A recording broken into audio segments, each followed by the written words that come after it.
Yamoussoukro, capitale de la Côte d'Ivoire, abrite une semaine durant la 23e réunion plénière de la commission technique du GIABA, groupement intergouvernemental d'action contre le blanchiment d'argent en Afrique de l'Ouest.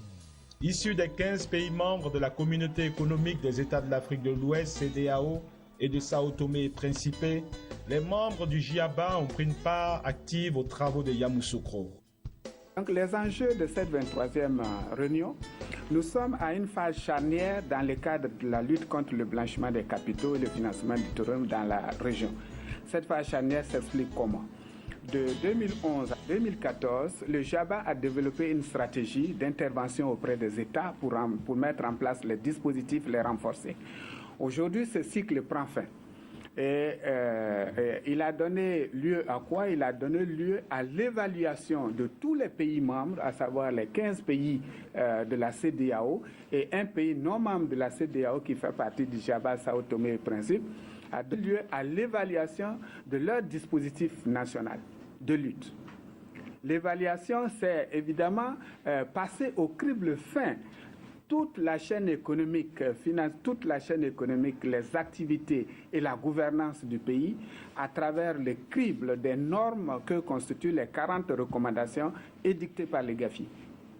Donc, et nous avons donc des évaluations périodiques du suivi de cette évaluation.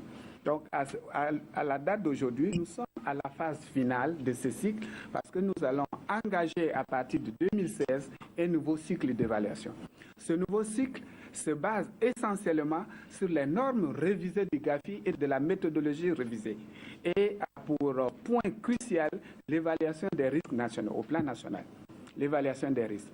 C'est une tâche assidue, quand on le dit tout simplement, on ne peut pas comprendre, mais il s'agit de prendre toutes les composantes au plan d'un pays, toutes les composantes de l'activité économique, les passer au peigne fin et voir leur vulnérabilité à la perpétration du crime financier.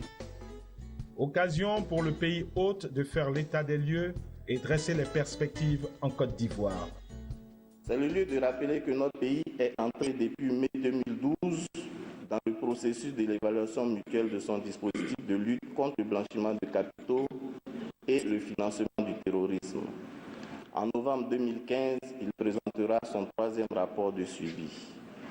Par ailleurs, en février 2016, commencera le second cycle d'évaluation mutuelle des États membres du GIABA, basé sur les normes révisées de la nouvelle méthodologie du GAFI.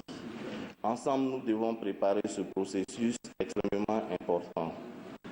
Dans cette perspective, notre pays est confronté à d'importants défis, notamment l'évaluation nationale des risques et l'élaboration de la stratégie nationale de lutte contre le blanchiment de capitaux. Le blanchiment d'argent a plusieurs visages et touche plusieurs secteurs de l'économie partout en Afrique. En Côte d'Ivoire, certains secteurs sont particulièrement touchés. Les secteurs, nous pensons, les secteurs les plus touchés concernent essentiellement le secteur immobilier et le secteur de l'agriculture. Le secteur immobilier et le secteur de l'agriculture.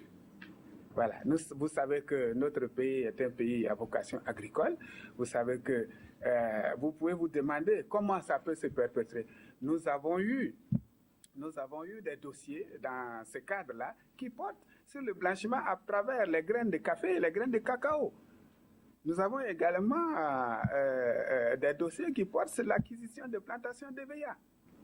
Donc, voilà les vulnérabilités. Les vulnérabilités sont liées aux activités les plus porteuses dans un État. Voilà. Donc, quand vous regardez la structure économique et financière de la Côte d'Ivoire, vous pouvez deviner aisément. Mais ce n'est pas pour autant que les secteurs qui ne sont pas au premier plan doivent être négligés. Non, parce que nous avons eu également un cas très important qui concernait un vendeur de fleurs. De plus en plus, nous sommes en train de connaître le phénomène de la cybercriminalité en Côte d'Ivoire. Et malheureusement, c'est le fait de jeunes Ivoiriens qui, à travers Internet, sont devenus des professionnels dans l'escroquerie et ainsi de suite. Donc, il y a également ce phénomène qui est en train de se développer et contre lequel aussi nous sommes en train de lutter. Nous avons mis en place des stratégies et je pense que cette lutte-là est en train de porter des fruits. Pour rappel, Le groupe intergouvernemental d'action contre le blanchiment d'argent en Afrique de l'Ouest, GIABA, a été créé en l'an 2000 par la conférence des chefs d'État et de gouvernement de la Communauté économique des États de l'Afrique de l'Ouest, CEDEAO. Le GIABA est une institution spécialisée de la CEDEAO qui est chargée de renforcer la capacité des États membres en vue de la prévention et du contrôle du blanchiment d'argent et du financement du terrorisme dans la région.